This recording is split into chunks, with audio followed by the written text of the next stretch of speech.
சீதாவை வில்லியாக்குறதுன்னு முடிவு பண்ணி நடக்கிறது ஒரு பக்கம்னா, இன்னொரு பக்கம் விஜயாவோட விவகாரத்துலையுமே வந்து பார்த்தீங்கன்னா, ஒரு சில பல பிரச்சனைகள்லாம் இருக்க தான் செய்யுது. அதை வந்து இப்போ கதை வேறு எப்படி போகுதுங்கிறத பார்க்கணும். ஸோ அதுக்கு முன்னாடி வந்து பார்த்தீங்க அப்படின்னா, முதல்ல எடுத்த உடனே இப்போ இந்த மனோஜ் அண்ட் ரோகிணி விவகாரத்தில் அந்த ரோகிணி கிறிஷை பிடிச்சி வச்சுட்டு கிறிஷை வந்து திருப்பி திருப்பி எமோஷனல் பிளாக்மெயில் பண்ணி பார்க்குறாங்க. அவர் அழுதுகிட்டே இருந்தவொடனே இவங்க அப்படி இவங்களும் உட்காந்து அழறாங்க. உடனே அந்த மகேஸ்வரி வேறு போயிட்டு, பாத்தியா உன்னால தான் அவன் அம்மா அழறா, அவன் அம்மா அழணுமா சொல்லு அப்படிங்கிறாங்க. எத்தனை வகையில் அந்த பையனுக்கு ட்ராமா கொடுக்குறாங்க மட்டும் பார்த்துக்கங்க. அப்பா பாட்டி மாதிரி நீயும் நானும் ஓடி போயிடுவேங்கிறது. அதுக்கப்புறம் வந்து ஏதாவது வீட்டில் வச்சு இந்த விஜயாலாம் அவ்வளோ கேவலமாக திட்டம் போது அந்த பையனை பார்க்க விடுறது, ஸ்கூலில் எல்லாரையும் கிண்டல் பண்ண விடுறதுன்னு எல்லா விஷயத்தையும் பண்ணிகிட்டு இருக்காங்க. ரோகிணி நடந்துக்கிறதுக்கெலாம் சாப விமோச்சனமே கிடையாதுங்கிற மாதிரி விஷயமா தான் பண்ணிட்டுருக்காங்க. ஸோ இப்போ இதுக்கப்புறமா அந்த பையன் நான் அழலைன்னு சொல்லிட்டு தெரியும்னு சொல்லி சரியாயிடலாம். சரியாகிறது ஒரு பக்கம்னா, இன்னொரு பக்கம் வந்து பார்த்திங்கன்னா, இப்போ சீதா வீட்டுக்கு இந்த அருண் வந்து வீட்டுக்கு வந்துட்டு சீதா கிட்டக்க அடிபட்டதை பற்றி சொன்னால் சீதா வருத்தப்படுவா, எல்லாம் அவங்க மோனமாக வாழதாங்கிறாங்க. முத்து என்ன பண்ணாருன்னா 3 நாட்கள் ட்ரிபிள்ஸில் போனாங்க. அவங்க அடித்தது பார்த்தா அவங்க 3 பேராக அதனால் எதுவும் பண்ண முடியலன்னு அடித்தாங்க. அந்த சமயத்தில் திடீர்னு முத்து வந்து அங்கே அப்படியே அடிக்கிற மாதிரி அடித்து அப்படியே மிரட்டுற மாதிரி மிரட்டி அவங்க அனுப்பிவிட்டான். ஆனால் அவனுங்க ஏற்பாடு பண்ண ஆட்கள் தான் எல்லாம், அவனோட ஃப்ரெண்ட்ஸ் தான் எல்லாம் அப்படிங்கிறாங்க.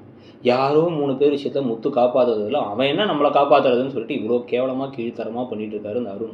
இந்த அருணோட ட்ராக்கே மொத்தமாகவே எரிச்சல் தர ட்ராக்காக தான் இருக்குது. உடனே சீதா என்ன பண்ணுறாங்க, மீனாவை கால் பண்ணி அவங்கள பார்க்கணும் வாங்க உடனே அப்படிங்கிறாங்க, வீட்டுக்கு வா அப்படின்ட்டு.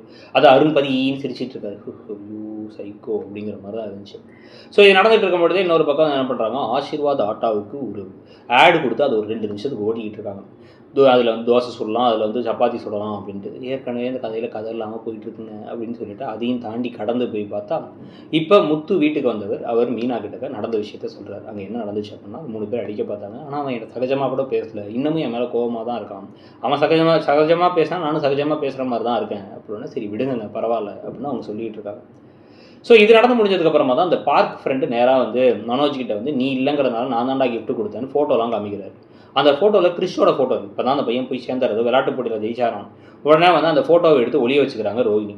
உடனே வந்து அதை பார்த்துட்டு இந்த அதை பார்க்காம மிச்ச ஃபோட்டோலாம் மட்டும் பார்த்துட்டு இருக்காரு மனோஜ்னு ஒரு பக்கம் காமிக்கிறாங்க. இதுக்கப்புறம் அடுத்துன்னு காமிக்கிறதுல தான் டயர்டாக மீனா தூங்கிட்டு இருக்க, உடனே வந்து என்ன சமைக்காமல் வேலை செஞ்சுட்டு இருக்கா, இப்படிலாம் போனால் ரொம்ப ஓவராக ஆடுவா அப்படின்ட்டு ஜக்கு நிறைய தண்ணியை கொண்டு வந்து தூங்கிட்டு இருக்க மீனா முகத்தில் வீசறிறாங்க. அப்போ கூட மீனா கோவம் வராங்க, அத்தை அப்படின்னு நினச்சி நிற்கிறாங்க. லூசாமா நீ அப்படிங்கும் போது முத்து டக்குன்னு அந்த ஜக்கை வச்சே அவங்க அம்மாவை அடிக்கிற மாதிரி கையை வாங்கிட்டு அதை கீழே போடுறாரு. இதுக்கப்புறம் செய்ய வேண்டிய ஒரு டெசிஷன், முத்து தெளிவாக சொல்லி அவள் சமைக்க மாட்டா அப்படின்னு மீனாவை சமைக்கக்கூடாதுன்னு சொல்லணும். இல்லை அப்படின்னா முத்துவும் மீனாவும் தனி கொடுத்து நம்ம போகணும். நடக்கும்னு நினைக்கிறீங்களா, இல்லை இதையும் ஈஸியாக தள்ளி விட்டு போயிட்டே இருப்பாங்கன்னு நினைக்கிறீங்களாங்கிறத சொல்லுங்கள். தேங்க்யூ.